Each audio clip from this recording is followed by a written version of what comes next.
ఉస్తాద్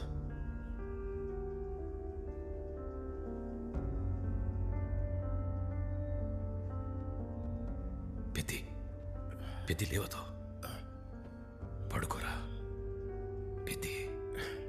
ఏం కాదులే ఉస్తాద్, చిన్న దెబ్బే. పదా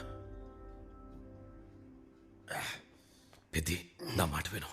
ఏమవదులే ఉస్తాద్.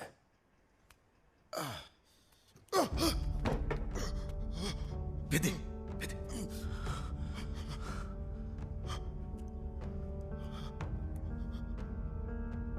కూర్చో.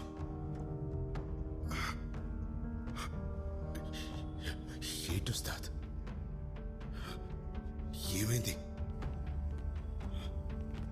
మిస్టర్ పెద్ది, మీకు కొంత రెస్ట్ అవసరం. రెస్టింగ్ డాక్టర్, ఫైనల్స్ ఆడాలి కదా. చెప్పు ఉస్తాద్. పెద్ది ఫైనల్స్ ఆడాలి doctor. Peddi calm down, calm down. మీ రైట్ లెగ్లో మెయిన్ నర్వ్ పనిచేయట్లేదు, ఇంజురీ వల్ల డ్యామేజ్ అయింది. చాలా కాలం నుంచి లోపలే ఆ కాలు కొంచెం కొంచెం కొంచెంగా మొత్తం నర్వ్ కంప్లీట్గా డ్యామేజ్ అయింది. అందుకనే ఆ కాలు మీద బలం నిలుపుకోవడానికి నీకు వీలు కావడం లేదు. ఇంకో గొప్ప విషయం ఏంటంటే, ఇంత సివియర్ డ్యామేజ్లో కూడా మీరు ఆటలో ఇంత దూరం రావడం అంటే అంత సామాన్యమైన విషయం కాదు. But I'm sorry to say you are unfit for the game. నువ్వు ఆటకి పనికిరావు.